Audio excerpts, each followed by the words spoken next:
So one day, you found yourself with a camera and it's got all these settings, it's got all these buttons on it. Let's start off by going through exposure. Exposure is made up of 3 different components: shutter speed, aperture, and ISO. Shutter speed is how long your camera's shutter is open for. Every time you take a picture, your camera's shutter opens and closes. The longer it's open for, the more light gets in, and the quicker it closes, the less light gets in. If your shooting conditions are bright and full of light, then you'd usually use a higher shutter speed. Whereas if it's dark, you'd usually use a lower shutter speed. The number is in seconds and fractions of a second. 1/100 is 100th of a second, and that's how long it stays open for. So the lower the number, the quicker the shutter speed, and it's a fraction of a second. The higher the number, the longer it stays open. For example, if your shutter speed is on 5, that's 5 seconds. So it will stay open for 5 seconds. Be careful though, because if you're in a dark situation and you lower your shutter speed too much, then your pictures will come out blurry. But there's a way you can fix that by using aperture. This determines how much light you want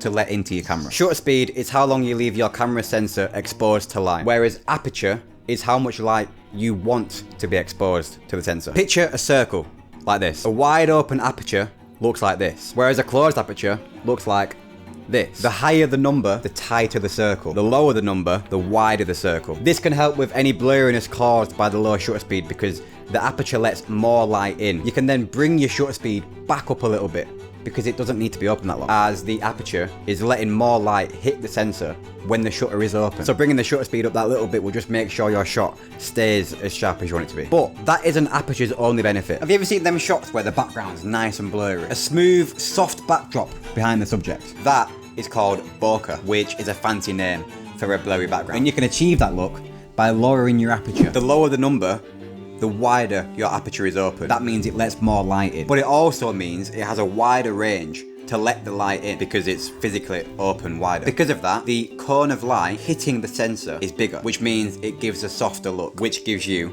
the blurry background. Whereas if you move the aperture number up, which is called your f-stop, by the way, it makes the cone of light narrower, meaning you get a sharper photo because the point at the end of that cone of light is so small compared to it being wide open. You'd usually shoot with the aperture wide open if you were shooting in low light conditions or you wanted to achieve that blurry background effect. But if you were taking a landscape shot, meaning like a landscape photography shot, you'd want to up your aperture a little bit, around f8 to f11, depending on your conditions obviously. Anything more than that can sometimes impact the sharpness of your shot, having the opposite effect. But if you up it to that sweet spot of f8 to f11, that means your landscape shots will just overall be a little bit sharper, rather than some bits being a little hazy or not quite as sharp as they could be. But even with your aperture working with your shutter speed, sometimes it's still not enough, and your shot can still come out blurry if your shutter speed's still too low. This is where ISO comes in. ISO is how sensitive your camera sensor is to light. The lower your ISO, the less sensitive your camera sensor is to light. The higher your ISO,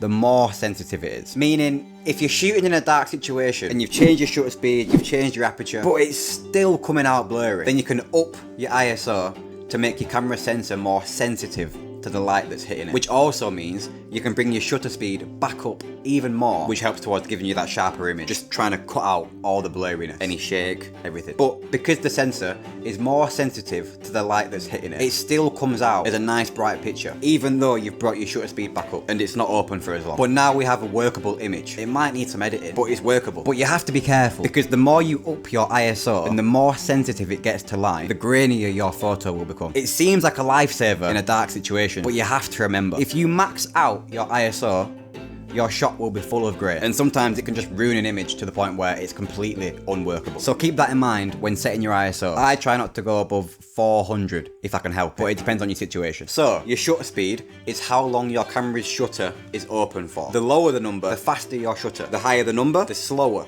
your shutter. Faster means less light, slower means more light. Aperture is how much light you let your camera sensor be exposed to. The lower the number, the more light it lets in. The higher the number, the less light gets in. This number is called your f-stop. Aperture is what gives you that blurry background, but in certain situations, it can also help make your photos sharper. ISO is how sensitive your camera sensor is to light. The lower the number, the less sensitive. The higher the number, the more sensitive to light your camera sensor will be. But be careful, because if your ISO is too high, it can result in a very grainy image. And if it's too grainy, sometimes it ruins the picture and it just can't be worked with. Keep that in mind when altering your ISO settings. So you've managed to make your picture not as blurry now, but it is still a little bit dark and grainy from the ISO. Watch this video here and I'll show you exactly what you need to take your photos from this to this, from beginner to pro. I'm going to show you everything you can do to fix that. Just click this video here.